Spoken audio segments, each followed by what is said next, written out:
नमो भगवते वासुदेवाय नमः। कल की कथा में आपने जय विजय को सनकादि के साप की कथा सुनी थी तथा हिरण्यकशिपु और हिरण्याक्ष के जन्म की कथा भी सुनी थी तथा साथ ही साथ जाना था कि किस प्रकार बराह भगवान और हिरण्याक्ष के युद्ध में हिरण्याक्ष का वध हुआ था। कथा में हम कदम्ब ऋषि और देवहूति का वृतांत सुनेंगे तथा जानेंगे कि किस प्रकार कदम्ब ऋषि और देवहूति का विवाह हुआ था। कदम्ब ऋषि और देवहूति के घर कपिल भगवान आए थे। विदुर जी प्रश्न करते हैं कि मैत्रेय जी, आप कदम्ब और देवहूति के वंश की कथा कहिए। कपिल भगवान भी इस कथा को सुनने को मेरी इच्छा है। मैत्रेय जी कहते हैं, कपिल ब्रह्म ज्ञान के स्वरूप हैं। कदम्ब बनोगे तो तुम्हारे घर कपिल आएंगे। कदम्ब अर्थात इंद्रियों का दमन करने वाला। कदम्ब अर्थात जितेंद्रिय। जब तक मनुष्य कदम्ब नहीं बन पाता तब तक उसे कपिल नहीं मिलता। शरीर में सत्वगुण की वृद्धि होने पर अपने आप ज्ञान का झरना फूट पड़ता है, ज्ञान प्रकट होता है। शरीर में सत्वगुण की वृद्धि से ज्ञान की प्राप्ति होती है। शुद्ध आहार, शुद्ध आचार और शुद्ध विचार से सत्वगुण की वृद्धि होती है। सत्वगुण बढ़ेगा तो ज्ञान मिलेगा। सत्वगुण बढ़ता है संयम से, सदाचार से। सत्वगुण के बढ़ने से अंदर से ज्ञान का स्फुरण होता है। जीव के सुधरने से जीवन सुधरता है। जीव जो कुछ मांगे वह सभी उसे मत दो। सोने पर 2-4 मिनट में ही याद आ जाएगी। ऐसा महसूस हो तभी सोना चाहिए। सोने पर तुरंत नींद न आएगी तो जीव काम सुख का चिंतन करेगा। आगे कथा आएगी कि घर में काम पूरे होने पर गोपियाँ कृष्ण कीर्तन करती थीं। जीवन सात्विक बनाओ। जितेंद्रिय बनने के लिए सरस्वती के किनारे रहना होगा। सरस्वती का किनारा सत्कर्म का किनारा है। यमुना जी भक्ति का स्वरूप है, गंगा ज्ञान का और सरस्वती सत्कर्म का स्वरूप है। सुखदेव जी राजश्री को सुनाते हैं, राजन, कदम्ब ऋषि सारा दिवस तप करते थे। उनके तप से भगवान प्रसन्न हुए। भगवान ऋषि के घर पधारे। विदुर जी के घर भी द्वारिकानाथ गए थे। भगवान श्री कृष्ण हर तरह से उदार हैं, किंतु समय देने में उदार नहीं हैं। सुवर्ण की अपेक्षा समय को अधिक मूल्यवान बनाओ। लक्ष्य को लय में रखोगे तो जीवन सफल होगा। बिना लक्ष्य का मनुष्य बिना पतवार की नाव जैसा है। कदम्ब जितेंद्रिय महात्मा थे। उनकी तपश्चर्या सफल हो गई। उनके सामने भगवान प्रकट हुए। सिद्धपुर के पास कदम्ब ऋषि का आश्रम था। उन्होंने बड़ी तपश्चर्या की। शरीर की केवल हड्डियां ही रह गईं। ऐसी कठोर तपश्चर्या से भगवान प्रसन्न हुए। आंखों से हर्षाश्रु निकल आए। उन्हीं आंसुओं से बिंदु सरोवर बना। सिद्धपुर की यात्रा करते समय इस बिंदु सरोवर में स्नान करना पड़ता है। तुम भी अधिक ध्यान करोगे तो भगवान तुम पर भी प्रसन्न होंगे और तुम्हें दर्शन भी देंगे। भगवान का ध्यान ना हो सके तो कोई बात नहीं, किंतु सावधान रहो कि तुम्हारा मन कहीं सांसारिक विषयों में स्थिर ना हो जाए। आँख रूपी रतन का जतन करो। आँखों की शक्ति का दुर्व्यय मत करो। संसार का सौंदर्य क्षणिक है। धन संपत्ति के बढ़ने पर लोगों में विवेक का अभाव होने लगता है। एक भाई मिले। उन्होंने कहा, कश्मीर सुंदर प्रदेश है, देखना चाहते हैं तो चलिए हमारे साथ। जगत की कोई भी वस्तु सुंदर नहीं है। आँखों में विकार होने के कारण वस्तु सुंदर लगती है। मनुष्य सौंदर्य के पीछे पागल होता है, किंतु जिस व्यक्ति के सौंदर्य में वह पागल होता है उसका मुख यदि चेचक के दागों से बिगड़ जाए तो उसको देखने का भी दिल नहीं होगा। शरीर की नहीं, हृदय की सुंदरता देखो। जगत की अपेक्षा जगत का सृजनहार अधिक सुंदर है। लोग कश्मीर का सौंदर्य देखने जाते हैं, किंतु उस शरीर को बनाने वाला मेरा श्याम सुंदर कितना अधिक सुंदर होगा। श्री कृष्ण सुंदर हैं, ऐसा बार बार विचार करने से भक्ति का उदय होता है। एक ईश्वर ही नित्य सुंदर है। ठाकुर जी के दर्शन करने से आंखें सफल होती हैं। कदम्ब कहते हैं, महाराज, आपके दर्शन करने से मेरी आंखें सफल हुई हैं। आपको प्राप्त करने के बाद संसार की मांग करने वाला मूर्ख है। संसार के जिस सुख का भोग नरक के कीड़े भी करते हैं, वैसे सुख की इच्छा परमात्मा से करने वाला मूर्ख कौन होगा। लौकिक काम सुख की इच्छा पूर्ति के लिए श्री कृष्ण की आराधना करने वाला तुच्छ है। कदम्ब ने भगवान से कहा कि आपसे स्त्री संग नहीं, सत्संग की इच्छा करता हूँ। मुझे ऐसी स्त्री दीजिए जो मुझे प्रभु की ओर ले जाए। ऐसी पत्नी मुझे मिले कि जब कभी मेरे मन में पाप आ जाए तो वह मुझे उस पाप कर्म से रोके और प्रभु के मार्ग में ले चले। मेरा विवाह संसार सागर में डूबने के लिए नहीं किंतु तैरने के लिए हो। कृष्ण सेवा महान धर्म है। मैं काम सुख नहीं मांगता। शास्त्र में पत्नी को काम पत्नी नहीं किंतु धर्म पत्नी माना गया है। ब्रह्मा जी ने विवाह करने के लिए मुझे आज्ञा दी है। मैं पत्नी नहीं, घर में सत्संग चाहता हूँ। स्त्री संग काम नहीं, सत्संग है। धर्म के आचरण के लिए पत्नी है। अकेला पुरुष या अकेली स्त्री धर्म मार्ग में आगे नहीं बढ़ सकती। नाविक के बगैर अकेली नाव संसार सागर को पार नहीं कर सकती। नाविक भी अकेला संसार सागर पार नहीं कर सकता। स्त्री नौका है, पुरुष नाविक। दोनों को एक दूसरे के सहारे की जरूरत है। पुरुषों में विवेक होता है तो स्त्री में स्नेह। विवेक और स्नेह के मिलन से भक्ति प्रकट होती है। पुरुष कमा सकता है, पुरुष ज्ञान स्वरूप है। स्त्री का हृदय कोमल होने के कारण वह समर्पण करती है। स्त्री क्रिया शक्ति है। बहुतों को आश्चर्य होगा कि कदम ने इतने सारे वर्ष की तपचर्या के बाद भगवान से मुक्ति क्यों नहीं मांगी। कदम ने सोचा कि हजारों जन्मों की काम वासनाएं सुसुप्त रीति से मन में जमा हो गई हैं। उन्हें संतुष्ट करके मनुष्य पर जो 3 प्रकार के ऋण हैं उनसे मुक्त होना अच्छा है और उसके बाद मुक्ति की इच्छा करनी चाहिए। भगवान ने कहा 2 दिन के बाद मनु भगवान तुम्हारे पास आएंगे और अपनी पुत्री देवहूति तुम्हें देंगे। परमात्मा ने आज्ञा दी कि मनु महाराज कन्या लेकर आए, तब नखरे मत करना। आजकल के लोग नखरे दिखाते हैं कि हमें विवाह नहीं करना है, पति पत्नी पवित्र जीवन जिए, तो उनके यहाँ जन्म लेने की भगवान की इच्छा होती है। भगवान ने कहा मैं पुत्र रूप में तुम्हारे यहाँ आऊँगा, जगत को मुझे सांख्य शास्त्र का उपदेश करना है। ऐसा कहकर श्री हरि वहाँ से विदा हो गए। नारद जी मनु महाराज के पास आए और उनसे कहा तुम कदम को कन्यादान दो। मनु महाराज शत्रुपा और देवहूति के साथ कदम ऋषि के आश्रम में आए। कदम ने देवहूति के विवेक की परीक्षा की। उन्होंने 3 आसन बिछाए, सभी को बैठने के लिए कहा तो मनु शत्रुपा तो बैठ गए किंतु देवहूति नहीं बैठी। तो कदम ने उनसे कहा देवी यह 3रा आसन तुम्हारे लिए है, बैठ जाओ। देवहूति ने सोचा कि भविष्य में ये तो मेरे पति होने वाले हैं, पति द्वारा बिछाए गए आसन पर बैठूंगी तो पाप होगा।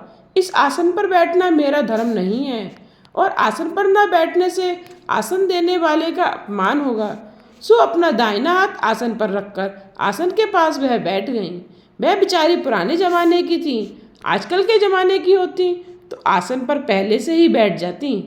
आज तो पत्नी पति को पुत्र जुलाने की आज्ञा देती हैं, संतान को पति के पास रखकर स्वदोष दर्शन यह ईश्वर दर्शन का फल ऐसा मत करो। संत कुमार बंधन करते के हैं, सच्चे संस्कार किंतु प्रभु जी ने आज उनकी बढ़ाए ओर जा नहीं रहे देखा। हैं। आज कन्या दोनों परीक्षा ऋषि की रीति भगवान भी से बदल समय गई है। याचना कर रहे हैं। कदम ने सोचा प्रभु ने कहा कि कन्या कि तुम योग्य है, भूल तुमसे विवाह हुई। करने में कोई हर्ज नहीं है। मनु महाराज ने कहा यह कन्या मैं आपको अर्पण करना चाहता हूँ। कदम ऋषि ने कहा विवाह करने की इच्छा मेरी भी है किंतु पहले एक प्रतिज्ञा करनी है। मेरा विवाह विलास के लिए नहीं किंतु काम का नाश करने के लिए होगा। विवाह का प्रयोजन काम विकास नहीं किंतु काम विनाश है। काम भाव को एक ही स्थान पर संकुचित करके काम का उपभोग करके उसका विनाश करना ही गृहस्थाश्रम का आदर्श है। कदम ऋषि कहते हैं मेरा विवाह काम के विनाश के लिए है। काम कृष्ण मिलन में विघ्न करता है, उसी काम को मुझे मारना है। एक पुत्र के होने तक लौकिक संबंध बनाए रखूंगा, एक पुत्र हो जाने पर लौकिक संबंध का त्याग करूंगा और संन्यास ले लूंगा। कन्यादान के मंत्र में लिखा है संतत्या इति एक वचनम। संत भी ऐसा नहीं कहा है कि वंश की रक्षा करने के लिए एक ही पुत्र के लिए कन्या को अर्पित करता हूँ।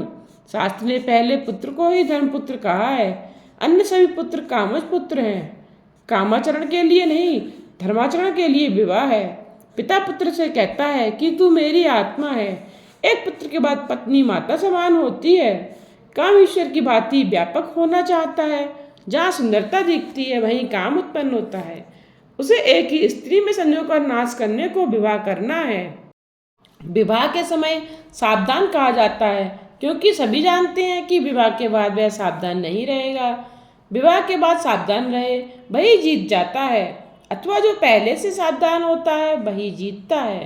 रामदास स्वामी विवाह के पहले ही सावधान हो गए थे। विवाह मंडल में पुरोहित जी ने सावधान सावधान कहा और वे सावधान होकर मंडप से भाग खड़े हुए। भोग के बिना रोग नहीं होता। पूर्व जन्म के पाप के कारण भी कुछ रोग होते हैं, तो कुछ रोग इस जन्म के भोग विलास के कारण होते हैं। भोगे रोगो भयम, भोगोपभोग में रोगों का भय है। भोग बढ़ने से आयुष्य का क्षय होता है। हम भोग का उपभोग नहीं कर पाते, भोग ही हमारा उपभोग कर जाता है। जब से वर राजा मोटर में बैठकर विवाह करने जाने लगा है, तब से घर संसार बिगड़ गया है। आज के वर राजा को घोड़े पर से गिर जाने का डर लगता है। उससे पूछो कि एक ही घोड़ा तुझे गिरा देगा तो वे 11 घोड़े तेरी क्या दशा करेंगे। एक घोड़े को अंकुश में नहीं रख सकता तो फिर उस 11 घोड़ों को कैसे अंकुश में रख सकेगा। 11 इंद्रियां ही 11 घोड़े हैं। जितेंद्रिय होने के लिए विवाह करना है। आज तो हम विवाह का हेतु ही भूल गए।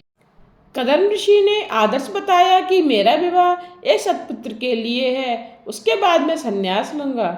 मेरी ये प्रतिज्ञा तुम्हारी कन्या को मान्य हो तो मैं विवाह करने के लिए तैयार हूँ। मनु महाराज ने एक पुत्री से कहा, ये तो विवाह के समय ही संन्यास की बात करने लगे हैं। किंतु देवहूति भी असाधारण थी। सुखदेव जी वर्णन कर रहे हैं। देवहूति ने कहा, मुझे ऐसे ही पति की जरूरत थी। कामांध होकर संसार सागर में डूबने के लिए गृहस्थाश्रम नहीं है।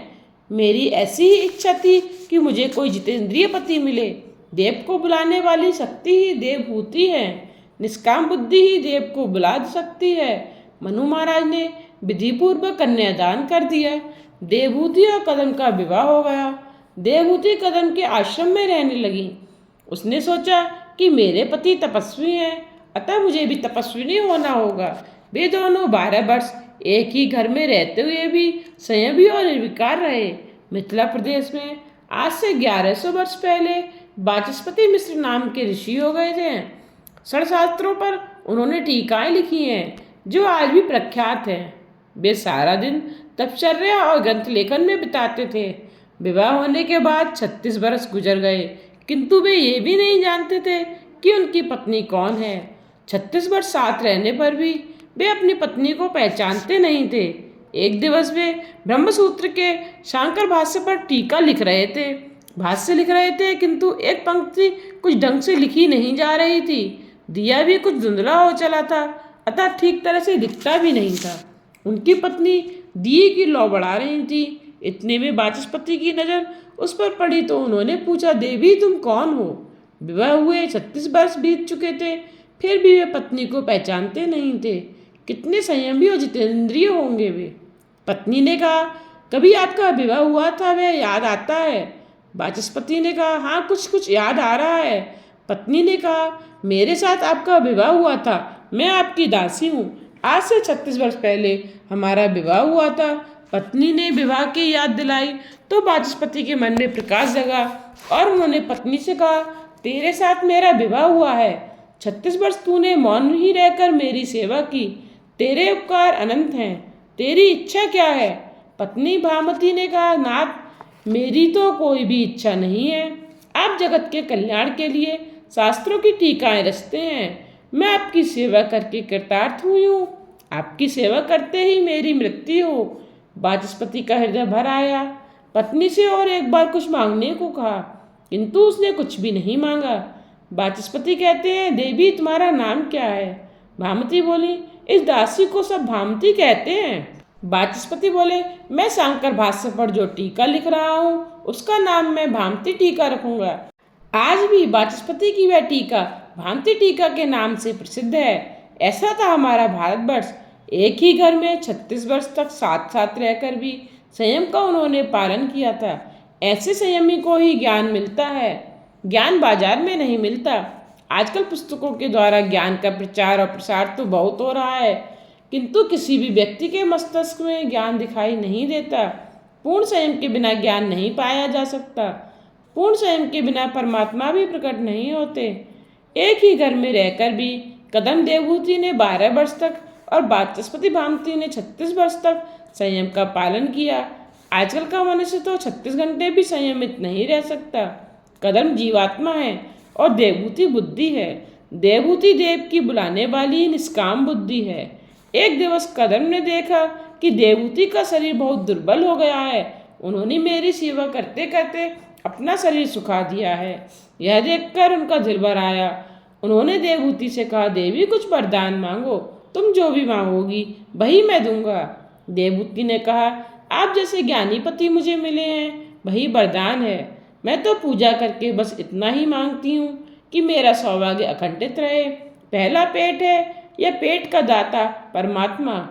स्त्री का धर्म है कि रोज वह तुलसी और पार्वती की पूजा करे।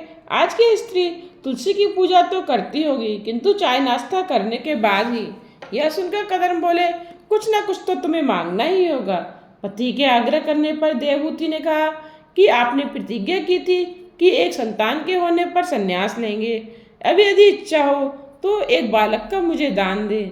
मनुष्य शरीर की रचना ही ऐसी है कि वह भोगों का मर्यादित प्रमाण में ही उपभोग कर सकता है। मर्यादा का उल्लंघन करेगा तो वह रोगिष्ठ हो जाएगा। कदम बोले, मैं तुझे दिव्य शरीर अर्पित करूंगा। देवहूति सरस्वती के किनारे पर स्नान करने गईं। सरस्वती में से अनेक दासियां निकली। देवहूति ने स्नान किया और उनका शरीर बदल गया। कदम ऋषि ने संकल्प के बल से विमान बनाया और दोनों बैठ गए। इस पर शांत और करुण रस प्रधान है। श्रृंगार रस और हास्य रस गौड़ है। कथा में श्रृंगार रस का वर्णन करने की आज्ञा महात्माओं ने नहीं दी है। श्रोताओं को संसार के विषयों के प्रति अरुचि हो और ईश्वर के प्रति प्रेम हो, यह लक्ष्य ध्यान में रखकर वक्ता को कथा करनी चाहिए। कथा श्रवण के बाद विषयों के प्रति अरुचि और ईश्वर के प्रति रुचि ना हुई तो समझो कथा सुनी ही नहीं। कथा सुनकर वैराग्य होता है। भागवत के दूसरे स्कंद में ब्रह्मा जी ने नारद को बताया कि कथा किस प्रकार की जानी चाहिए। इन 100 वर्षों में देवहूति की 9 कन्याएं हुई, किंतु पुत्र एक भी न हुआ। जो 9 कन्याओं का पिता होता है उसके यहाँ कपिल आते हैं। जिसकी 9 पुत्रियां होती हैं उन्हें ज्ञान मिलता है। 9 कन्याओं का अर्थ नवदा भक्ति। नवदा भक्ति के बिना ज्ञान नहीं होता। सामान्य अर्थ करें तो कह सकते हैं कि 9 कन्याओं का विवाह करते करते पिता की अकल ठिकाने आ जाती है कि मैंने यह क्या कर दिया। नवदा भक्ति के ना होने तक कपिल अर्थात ज्ञान नहीं मिलता। श्रवण, कीर्तन, स्मरण, पाद सेवन, अर्चन, बंधन, सख्य, आत्मनिवेदन और दास्य, ये 9 अंग नवदा भक्ति में आते हैं। नवदा भक्ति के सिद्ध होने पर ही कपिल भगवान पधारते हैं। भक्ति ही ज्ञान रूप में बदलती है। भक्ति की उत्तरावस्था ही ज्ञान है। अपरोक्ष ज्ञान की पूर्वावस्था ही यह भक्ति है। भक्ति के बाद ज्ञान आता है। ज्ञान की माता भक्ति है। जिसकी नवदा भक्ति सिद्ध नहीं होती उसे ज्ञान नहीं मिलता। भक्ति द्वारा ही ज्ञान मिलता है। सात्विक दृष्टि के अंत में ज्ञान और भक्ति में अंतर नहीं है। 9 कन्याओं के जन्म के बाद कदम संन्यास लेने के लिए तैयार हुए। एक दिवस कदम ने सोचा कि अब तो इस विलासी जीवन का अंत आए तो अच्छा हो। वैसे विलासी जीवन जिए तो कोई बात नहीं, किंतु ब्राह्मण को यह शोभा नहीं देता। अतः कदम ने सोचा कि एकांत में बैठकर मैं तप करूं। देवहूति ने कहा, मैं भी त्याग चाहती हूँ। विवाह का अर्थ है तन दो, किंतु मन तो एक ही है। देवहूति बोली, नाथ, आपने तो वचन दिया था कि एक पुत्र के जन्म के बाद आप संन्यास लेंगे। पुत्र का जन्म तो अभी तक हो ही नहीं पाया है। फिर इन कन्याओं की और मेरी देखभाल कौन करेगा? इन कन्याओं की व्यवस्था करने के बाद ही संन्यास लीजिए। सुखदेव जी वर्णन करते हैं, कदम देवहूति ने विकार का त्याग किया। उन्होंने कई वर्षों तक परमात्मा की आराधना की। इसके बाद देवहूति के गर्भ में साक्षात नारायण ने वास किया। 9 मास का समय समाप्त हुआ। आचार्य योगियों और साधुओं के आचार्य प्रकट होने वाले थे। ब्रह्मादिदेव कदम ऋषि के आश्रम में आए। ब्रह्मा जी ने कदम ऋषि से कहा कि तुम्हारा गृहस्थाश्रम सफल हुआ। अब तुम जगत के पिता बन गए हो। वह बालक जगत को दिव्य ज्ञान का उपदेश करेगा। जीव भगवान के लिए आतुर होता है, तब भगवान का अवतार होता है। आतुरता के कारण भगवान के दर्शन होते हैं। कदम और देवहूति की तपचर्या और आतुरता से भगवान उनके यहाँ पुत्र रूप में आए। योगीजन योग से ब्रह्मा के दर्शन कर सकते हैं, किंतु संसारी लोग शुद्ध भक्ति से भगवान को पुत्र रूप में प्राप्त कर सकते हैं और भगवान का लालन पालन कर सकते हैं। कपिल भगवान के जन्म लेने पर देवहूति ने कदम से कहा, अब गृहस्थाश्रम का त्याग कर सकते हैं। कदम कहते हैं, मुझे इन 9 कन्याओं की चिंता सता रही है। एक युगल था, प्रभु पर पति की दृढ़ श्रद्धा नहीं थी। पत्नी ने श्याम वस्त्र पहने, पति ने कारण पूछा तो उन्होंने कहा, तुम्हारी दृष्टि में भगवान नहीं है, अतः मैंने काले कपड़े धारण किए हैं। महाभारत में एक कथा है, भीष्म ने प्रतिज्ञा की, कल मैं अर्जुन का वध करूंगा। भीष्माचार्य की प्रतिज्ञा व्यर्थ नहीं हो सकती। पांडव सेना में हाहाकार मच गया। अर्जुन तो नित्य नियम के अनुसार भगवत चिंतन करते हुए सो गए। श्री कृष्ण को चिंता होने लगी कि मेरे अर्जुन का क्या होगा। वे अर्जुन से मिलने गए। अर्जुन तो सोए हुए थे। श्री कृष्ण ने उन्हें जगाकर पूछा कि तुम तो कैसे सो रहे हो, तुम्हें आज नींद कैसे आ रही है। तो अर्जुन ने कहा, मेरे लिए जब आप स्वयं जागरण कर रहे हैं तो मुझे क्या चिंता हो सकती है। मैंने अपना कर्तव्य निभा लिया, अब आपको अपना कर्तव्य निभाना है। मनुष्य का कर्तव्य है अनंत शरणागति। जब सदा यही सोचे कि मेरे मरने से श्री कृष्ण की ही अपकीर्ति होगी। कदम कहते हैं, मुझे 9 कन्याओं की चिंता है। तो ब्रह्मा ने कहा, तुम क्यों चिंता करते हो, तुम्हारे घर तो स्वयं भगवान पधारे हैं। तुम चिंता करने के बदले प्रभु का चिंतन करो। वल्लभाचार्य जी ने कहा है कि चिंता कदापि न कार्या। सेवा स्मरण करते हुए जो वैष्णव तन्मय होते हैं उनकी चिंता ठाकुर जी करते हैं। ब्रह्मा 9 ऋषियों को अपने साथ लाए थे। सभी ऋषियों को एक एक कन्या दे डाली। आत्रि को अनसुया, वशिष्ठ को अरुंधति आदि। कदम ऋषि ने सोचा कि अब अपने सिर से सारा भार उतर गया। वे कपिल के पास आए और कहने लगे, मुझे संन्यास लेना है। केवल ईश्वर के लिए जो जिए वही सन्यासी है। कपिल ने कहा, आपकी इच्छा योग्य ही है। संन्यास लेने के बाद आप किसी प्रकार की चिंता ना करें, आप अपना जीवन ईश्वर को अर्पित कर दें। मुक्ति 2 प्रकार की है, कैवल्य मुक्ति, भागवती मुक्ति। कैवल्य मुक्ति में जीव ईश्वर में लीन होता है और दोनों एक बन जाते हैं। भागवती मुक्ति में ईश्वर से जीव प्रेम से तो एक होता है, किंतु थोड़ा सा दैत्य रखकर नित्य लीला नित्य सेवा में मग्न रहता है। कदम ऋषि ने संन्यास ग्रहण कर लिया। परमात्मा के लिए सभी संसार सुखों का त्याग ही संन्यास है। त्याग के बिना संन्यास उजागर नहीं होता। कई लोग निवृत्त होने पर भी दूसरी नौकरी की तलाश करते हैं। सरकार ने जब कह दिया कि तुम नौकरी करने के योग्य नहीं रहे, तो फिर दूसरी नौकरी क्यों ढूंढते हो। अब तो भगवान का भजन करने के दिन आ गए हैं। संन्यास की विधि देखने से भी वैराग्य होता है।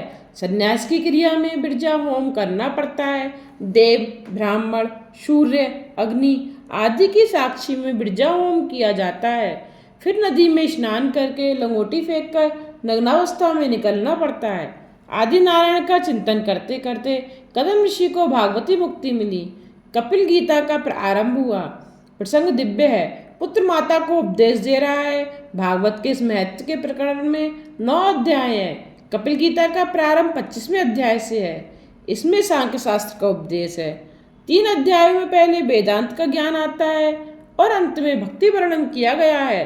फिर उसके बाद संसार चक्र का वर्णन है।